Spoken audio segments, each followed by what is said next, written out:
Muy buenos días. Bienvenidos al podcast mañanero de Radio Misionera HN. Hoy comienza un nuevo día lleno de oportunidades y bendiciones de parte de Dios. Nuestra misión es clara: alcanzar a los pueblos no alcanzados y llevar esperanza a cada corazón. Acompáñanos cada mañana con nuestro podcast mañanero, noticias que inspiran, mensajes que edifican y predicaciones cristianas que te llenarán de fe y fortaleza. Arranca tu día con alegría, fe y poder en Cristo Jesús. Lamentaciones 3:22-23. Por la misericordia de Jehová no hemos sido consumidos, porque nunca decayeron sus misericordias. Nuevas son cada mañana, grande es tu fidelidad. Que este día comience con la certeza de que la fidelidad de Dios es constante y que cada mañana trae consigo nuevas oportunidades, esperanza y gracia. Así que iniciamos el podcast de esta mañana en Radio Misionera HN. Bueno, hoy vamos a meternos de lleno en un análisis que la verdad es fascinante. La fuente se llama Cómo derrotar el reino demoníaco. Y su premisa central es que la vida es mucho más que lo que vemos. Es una batalla espiritual constante y para ganar, pues se necesitan estrategias muy específicas. Exactamente. Lo que este material propone es, en esencia, un manual de guerra. Busca darle un marco de referencia a esas luchas personales que todos enfrentamos. Ya sabes, desde el pecado, la enfermedad, hasta la pobreza, pero no como si fueran eventos al azar o mala suerte. Claro, no como algo pasivo. No, para nada. Los presenta como parte de un conflicto mucho mayor contra fuerzas espirituales. Así que nuestra misión aquí es, desempacar esa cosmovisión, entender las armas que propone y sobre todo identificar a los adversarios que describe. Me gusta esa idea. Manual de guerra. Sugiere proactividad, ¿no? No es solo aguantar los golpes, sino prepararse para el combate. Y el texto salta directamente a eso, con la idea de la unción del guerrero. Así es. De hecho, es de lo primero que habla. No basta con creer, hay que estar equipado. El texto establece desde el principio que la lucha no es contra enemigos de carne y hueso, una cita directa de Efesios. ¿Sino contra? Sino contra gobernadores malignos y autoridades del mundo invisible. Por lo tanto, se necesita un equipamiento especial. La famosa armadura de Dios. Es una metáfora que muchos conocen, pero el texto la desglosa de una forma muy práctica, casi como si fuera el equipo táctico de un soldado. Totalmente. Cada pieza tiene una función. Habla del cinturón de la verdad, que es como la base que sostiene todo lo demás. Luego, la coraza de la justicia, que protege los órganos vitales, el corazón. El escudo de la fe, que dice explícitamente que es para apagar las flechas encendidas del diablo. Que podríamos interpretar como pensamientos de duda, de miedo, de acusación. Justo. Y finalmente, la única alma que es ofensiva, la espada del Espíritu, que es la palabra de Dios. Lo interesante es que no se presenta como algo que uno recibe pasivamente. Hay que ponérsela. Es una acción deliberada. Pero aquí es donde la cosa se complica un poco. El texto sugiere que incluso con toda esta armadura, a veces las victorias no llegan. Y la razón que da son las maldiciones. Y este es un punto central del texto.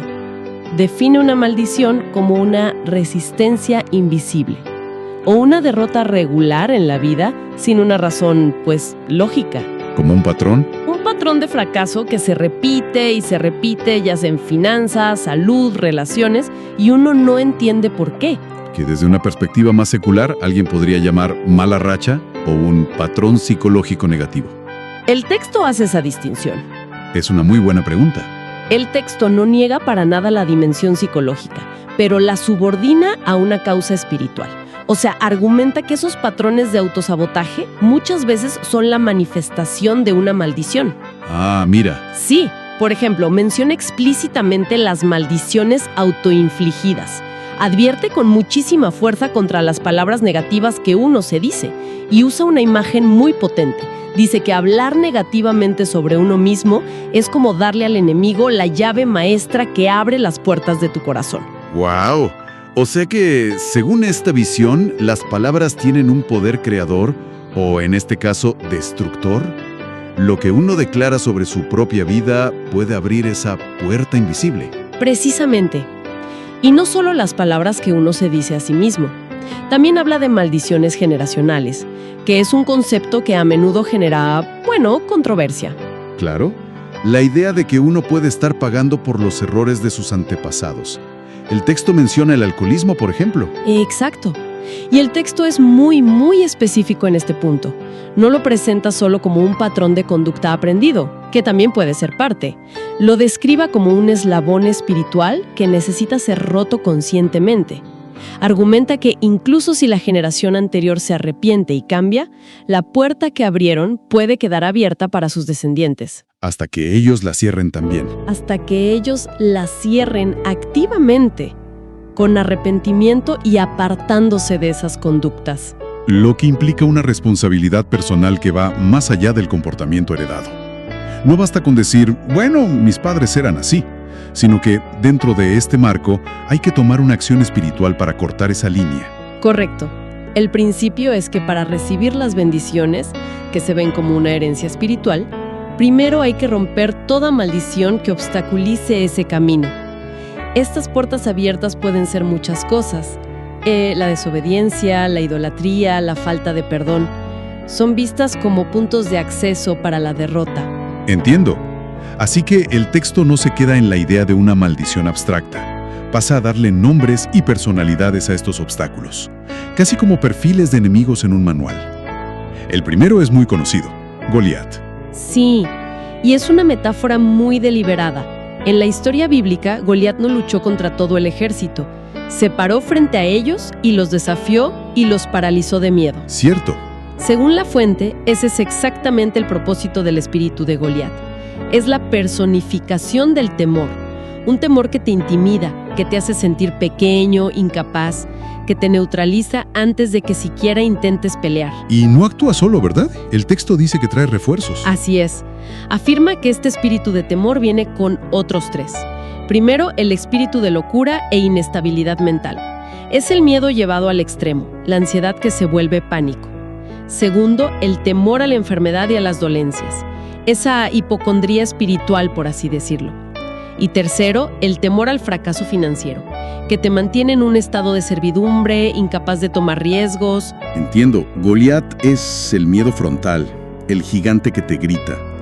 Pero el siguiente adversario, Pitón, parece operar de una forma mucho más sutil. La imagen de una serpiente que asfixia es muy potente. ¿Cómo se traduce eso espiritualmente? La analogía lo es todo, ¿sabes? Una pitón no tiene veneno, no mata de un mordisco. Mata lentamente por constricción. Se enrolla alrededor de su presa y con cada exhalación de la víctima, aprieta un poco más hasta que ya no puede volver a inhalar. Espiritualmente, el texto dice que este espíritu hace lo mismo. ¿Cómo? ¿En qué sentido? Aprieta el impulso, la motivación, la pasión. Te conduce a la apatía, a la desesperación, a la depresión. Te va quitando el aire espiritual poco a poco hasta que ya no tienes fuerzas para orar, para leer. Para nada, básicamente. Te deja vacío. Te deja vacía, exactamente. Exprime la vida de tu fe lentamente. Y se le asocia con la adivinación y la hechicería, porque busca reemplazar la guía divina con otras fuentes, creando confusión. Y aquí es donde se pone fascinante, porque el texto lo conecta con una palabra griega, pharmakeia. Exacto. Y esa conexión es explosiva. Pharmakeia se traduce como hechicería en el Nuevo Testamento, pero es la raíz de nuestra palabra moderna, farmacia. ¿No puede ser? Sí, el texto traza una línea directa desde la hechicería antigua hasta lo que hoy entendemos como adicción a las drogas, a sustancias. Sugiere que es una forma de esclavitud espiritual, no solo química. La sustancia se convierte en el hechicero, en el poder que domina la voluntad. Es una perspectiva muy intensa sobre la adicción. La ve como una manifestación de este espíritu constrictor, que ofrece un escape momentáneo a cambio de asfixiar tu vida a largo plazo. Manual se le describe como rey sobre todos los soberbios. Leviatán es el espíritu del orgullo. Ah, el orgullo. Sí, es la raíz de la autosuficiencia, la incapacidad de admitir errores, la necesidad de tener siempre la razón. El texto lo conecta directamente con la lista de las 7 cosas que Dios aborrece del libro de Proverbios. La recuerdo. Ojos altivos, lengua mentirosa, manos que derraman sangre inocente. un corazón que maquina pensamientos inicuos, pies presurosos para correr al mal, un testigo falso y el que siembra discordia. Es básicamente un catálogo de los efectos del orgullo. Exactamente, y la táctica principal de Leviatán, según la fuente, es torcer la comunicación. El orgullo corrompe la verdad para proteger el ego.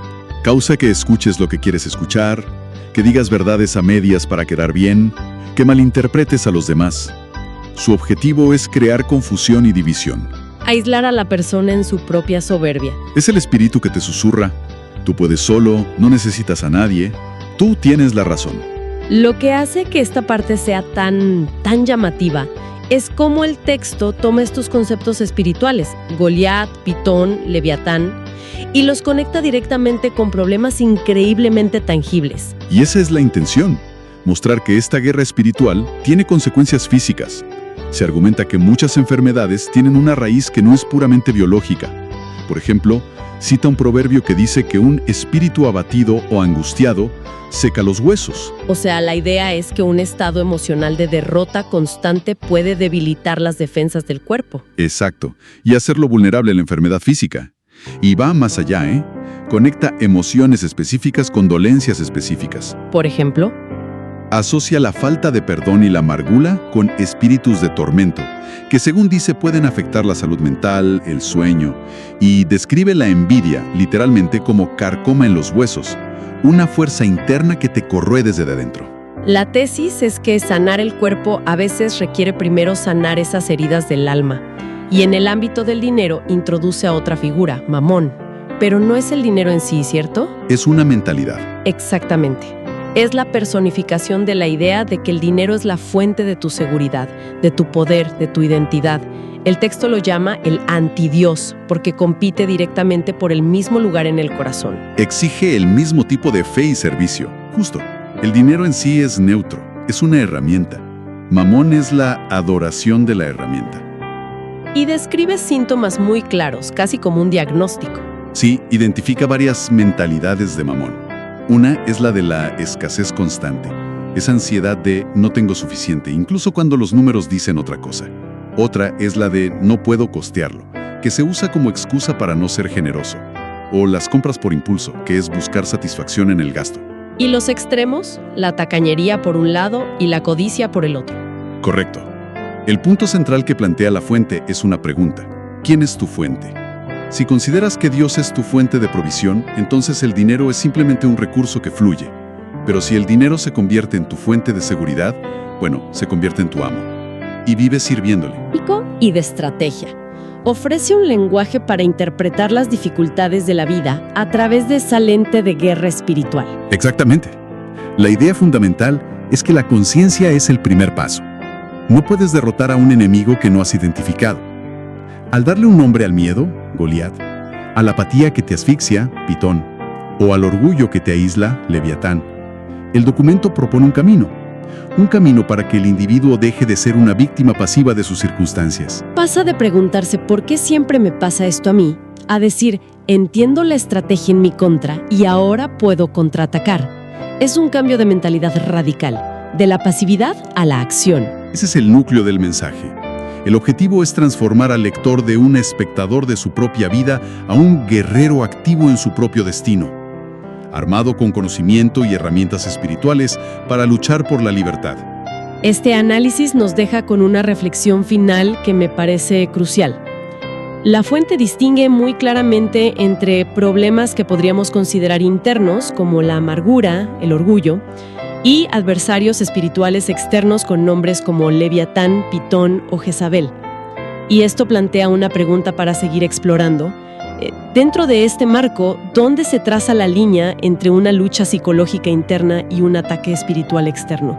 Y, sobre todo, ¿es esa distinción al final fundamental para la estrategia de superación que el propio texto propone? Y así llegamos al final de esta edición de tu podcast mañanero. Una bendición más que hemos compartido contigo desde el corazón de Radio Misionera HN. Gracias por dejarnos acompañarte en esta mañana. Recuerda que cada día es una oportunidad para crecer en la fe, vivir con propósito y confiar en que Dios está en control. Nos despedimos, pero no sin antes recordarte que en Radio Misionera HN seguimos transmitiendo esperanza las 24 horas del día. Sintonízanos, comparte y sé parte de esta misión de amor. Nos reencontramos en la próxima edición de tu podcast mañanero, aquí por Radio Misionera HN, la voz que edifica tu vida. Gracias por acompañarnos en tu podcast mañanero aquí en Radio Misionera HN. Recuerda esta promesa: el gozo del Señor es mi fortaleza. Nehemías 8:10. Nos escuchamos en el próximo episodio. Que Dios te bendiga y te acompañe en todo momento. Gracias por tu mensaje. Estamos aquí para servirte y compartir el amor de Dios.